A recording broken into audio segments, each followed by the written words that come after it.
Blam is a 6-volume science fiction / cyberpunk series published by Vertical under Kodansha. It was originally published in Japan in 10 volumes from 1997 to 2003, but has since been compiled into these 6 beautiful master omnibus editions for the English release. I'd like to start by saying that I believe Blam is the perfect introduction series into author Tsutomu Nihei's catalogue of manga, as it contains an amalgamation of his best ideas and concepts and weaves them into a cohesive, stylish, short and accessible story.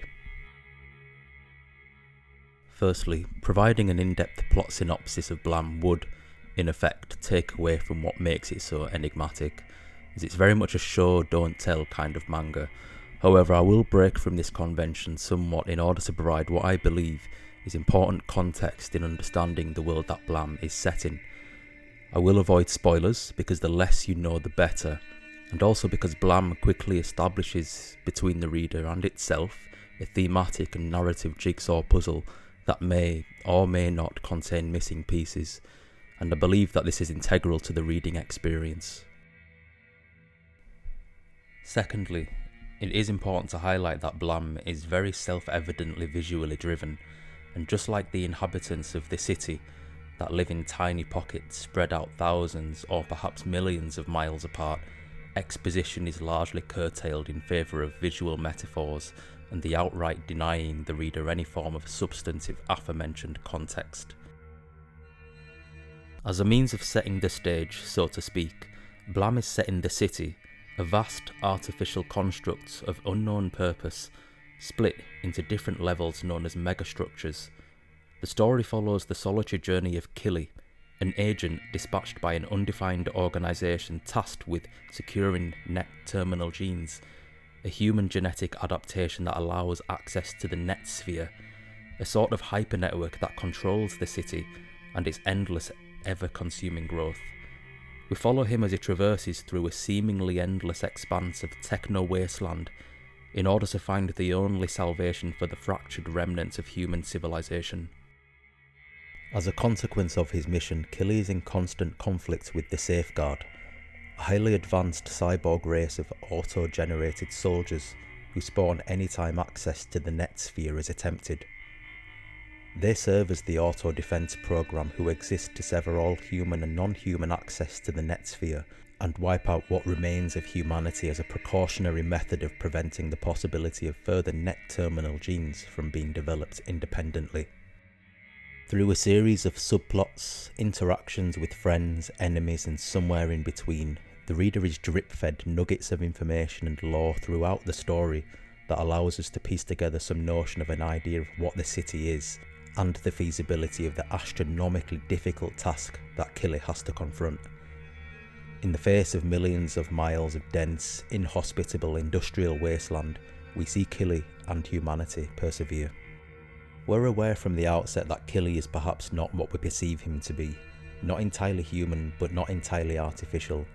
He exudes the archetypal stoic, aloof, shoot first and ask questions later demeanour that we're also familiar with in these types of characters. Coupled with the knowledge that he is never changing, this arguably leaves very little room for character development. However, this lack of character nuance nicely juxtaposes with the constantly changing environments and the world that he survives in.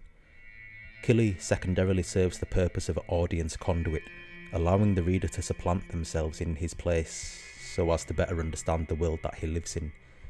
This leads me on to what is arguably the most important aspect of Blam, its world design. Tsutomu Nihei studied architecture. You might already be aware of this if you have perhaps read some of his other works, such as Biomega, Abara, or to a lesser extent, Knights of Sidonia.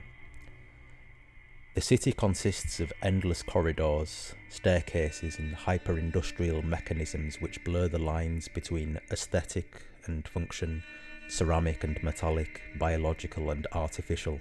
The vastness and sense of scale presented evidently transcend any rational possibility in the reader's mind that the city can exist within any quantifiable size. This is beautifully demonstrated in Nihei's flair for architectural design. His design aesthetic seems very much rooted in a mixture between industrial and gothic. with a menagerie of buttresses, plinths, rib vaults, and arches coupled together with starkly simple vertical and horizontal ceramic plateaus, support beams, and electric machinery pouring out never-ending cables that attach to here, there, and everywhere. Time also plays an interesting subliminal role in the world building of Blam. This is evident in how Blam's story is paced. The pacing, in conjunction with the action, accelerates to a blistering speed when it needs to. However, it predominantly trudges along at medium pace to allow the reader to appreciate the time it would take to realistically walk through the megastructures, many incalculably sized atriums, elevator shafts or corridors. With this in mind, we also need to consider the never-changing Killy. He doesn't own any vehicles, nor does he harness any power for quick traversal. He simply walks through what we understand are millions of miles of accessed vents, aqueducts and cavities without so much as a hint of fatigue. We can only then assume that he must be immortal, and as such time, to him, would be of little consequence. A key example of this would be when Killy and his companion Sibo pick up on a distress signal, walk towards it, and once they arrive, unchanged and unscathed, the reader learns that nearly 300 years have passed. Violence in Blam, contrary to the evident speed in which it takes place, is purposefully choreographed in a slow, calculating dance of explosions, percussive gravitation photon blasts, dissected limbs and bespattered walls drenched and dripping with the entrails of friends and foes alike. These high-octane battles often serve as the focal point and ultimately make Blam so enticing to anyone who loves stylized violence. They excel in how they are framed and in their ease of navigation. Other similar series in this genre can often fail in this regard, portraying the fight sequences in a muddy, blurry hodgepodge of speed lines and sound effect bubbles which prevent the reader from making any coherent sense of what is actually taking place. You'll notice from the very outset that Nihei has a very peculiar way of rendering his characters' bodies and faces, particularly the latter, and it would be easy to criticise his limited use of facial expressions and facial variation. Yes, his characters do look, for the most part, not too dissimilar from one another. However, I would argue that the very limited amount of quote-unquote normal-looking human characters detracts away from this drawback. Nihei's more monstrous, more alien, transhuman characters benefit greatly from this dispassionate poise, dissociated from any tangible emotion. This uncanny valley effect is further materialised in their choice of attire, more often than not furnished in black, angular, exoskeletal armour and bodysuits, adding to their techno-industrial, cybergoth-inspired visual style. You could ask if there contain any underlying messages in Blam. Is Nihei trying to make some sweeping statement about the redundancy of human civilization, its over-reliance on artificial intelligence and its propensity to consume everything in its path?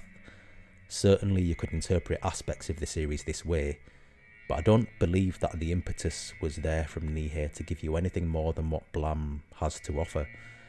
I think you can take from Blam what it gives you, a deep science fiction thrill ride with over-the-top stylised action and hyper-violent set pieces.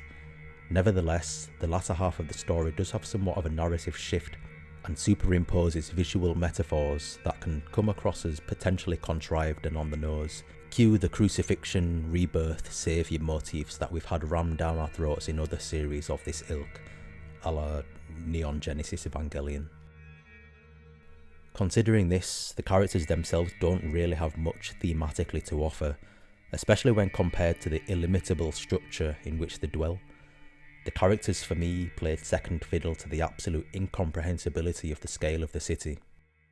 We never get to see the city in its entirety, so we're left to imagine, and the imagination is a very powerful tool when you are left to ponder the untold, the possibilities beyond the realms of human perception and the never-ending intrigue that Nihei left us with once the story was told.